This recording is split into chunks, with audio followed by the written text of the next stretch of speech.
There you go. Hey everybody!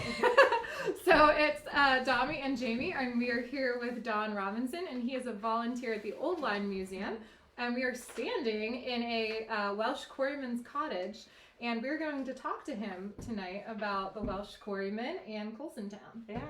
So first, Don, what is one of the biggest things that you want people to know about the cottages down here, or the people who lived here? Well, the most important thing I think is to realize that they are unique in the United States and Canada as far as we know. There were many, many, many Welsh immigrants in the United States, let's say in 1900. And every state in the Union had Welsh immigrants. Pennsylvania had more Welsh immigrants than any state in the Union, mainly due to the coal mining industry and steel. These are all basic industries in Wales at the time.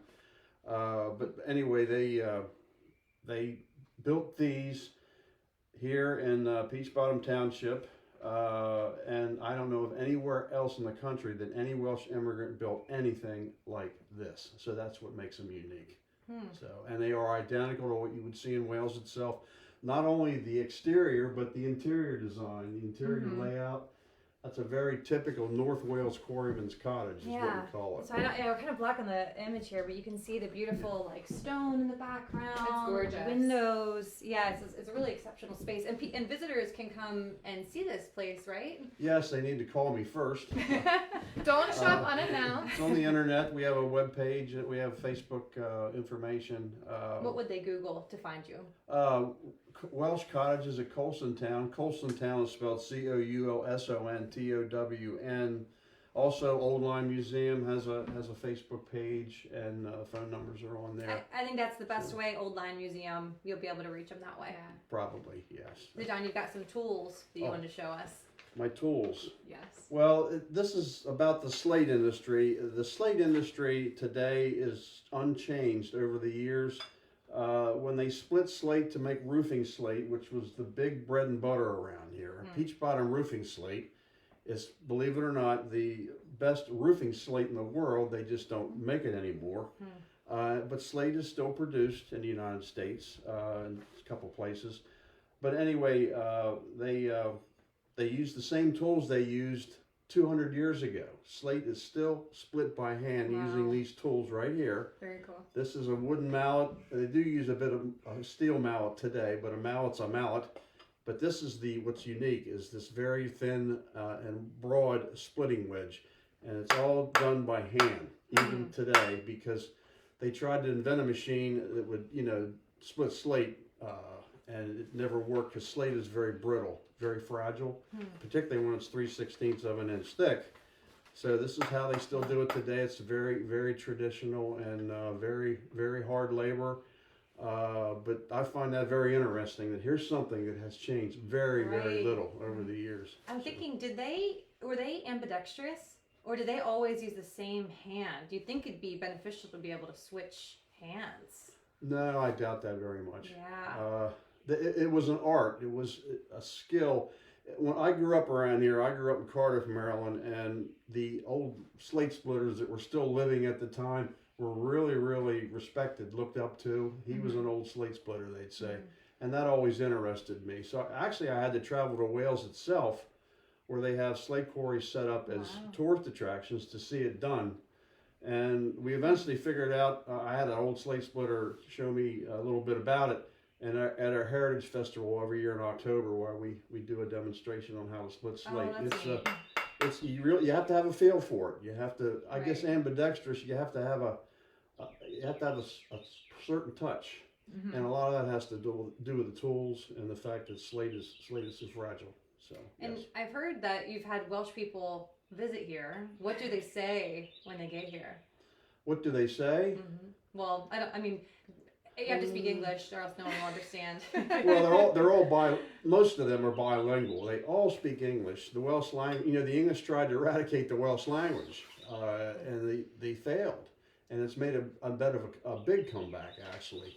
But when they first come here, the first remark they usually make is it looks so much like home. I've heard many of them say that. And yes, they still want to come here, just like they did 200 years ago. They would love Okay. to come to They still America. have the American dream. And... Yes, that's still out there. Okay. And anyway, the Welsh are. If you ever get a chance to go to Wales, why do it? You will not be sorry. It's just a beautiful place, and it's still has a lot of history and castles and antique everything. But it's well worth visiting. It really Yeah. is. One thing that people don't always realize about York County and how famous we are is that Reeses actually had to start down here, right? Yes, Mr. Reese. He lived on a farm not too far from here, between what they call Woodbine and Airville, and then he had a store in a little town called Bridgeton, which is on Muddy Creek. And he was famous because he figured out how to make Reese's peanut butter cups. Usually years ago, chocolate would melt at room temperature. And of course, they didn't have any technology or chemicals in those days. He figured out how to do it, and that's what really made him famous, was the fact that Reese's peanut butter cup would not melt. Remember how they used to say melt in your mouth, not in your hands? Well, they would melt in your hand. Okay. So they had to come up with a recipe, and he figured out how to do it. And of course, he ended up moving to Hershey because of the availability of chocolate and everything else that he needed. And of course, then eventually the Hershey company bought out the Reese company. Yeah. So. But Reese's originated in York County. Even the York peppermint patty. It's another check mark for York County. Yes, I know. We kind of latch on to all those, like, yes, we did something. Snack food capital of the world. Yeah, right. So the Welsh made their mark here because they were used to their industry back home of slate, and they thought, we're going to come here and we're going to do the same thing. And they started slate. When the industry started to decline, because there were competitions with asphalt roofing, it was just cheaper. What do you think it did to the community here? Oh, it made a big difference. Most of the quarries, the quarry operations survived till the Great Depression. In the later 30s, and the Depression pretty much did the industry in. But this was America, the land of opportunity, and most of the fathers that worked in the quarries and the pits, very dangerous, very hard, very dangerous work. They did not want their sons to go to work in the slate industry. But the point is, they had choices. They ended up, as World War II began, particularly, there was a lot of opportunity out there,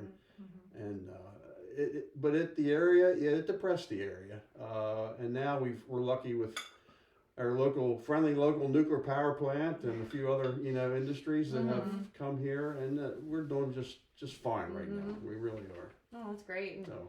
Well, thank you for opening your cottage to us. I'm going to pick up the computer and just kind of show people a little bit around of just how unique it is. Like, for example, you have a fireplace here. And there's also, I'm going to spin it around, some cool cabinets and some things that you can purchase if you come down here. One of which is Don's book. What's your book there, Don? Okay, this book. Now, we do have our history book. The girls mentioned their River and the Ridge history book. This is the second edition. These are about all gone now. We're just about sold out. But I worked on a biography of a childhood hero of mine, and believe it or not, after doing his biography, he's still a hero of mine. This is the biography of Lynn Paxton, local sprint car driver. He grew up and lives today in Dillsburg. And this is his biography, Lynn Paxton, My Way. And this is basically it was financed by the Paxton family and the Eastern Museum of Motor Racing up in York Springs. A portion of the proceeds go to support that, cool. organization. So you're a writer yourself. Well, yeah, I don't know if I'm going to write any more, but I wrote a book about Lynn, and he's a great guy. He's a very interesting person. If you don't believe me, read the book. Buy the book. Well, thank you everyone for joining us Yes, for another thank episode you. of Hometown History. This has been our extra with Don Robinson, and we'll see you June 1st for our next episode. We will be down at Indian Steps. We will have a special presentation with Loran Jacobs, who is my grandmother. It will be a $10 charge, so that's different from what we're doing, but it's a fundraiser for Indian Steps. And she's a world famous artist, so it's definitely worth it. Yeah, she's great.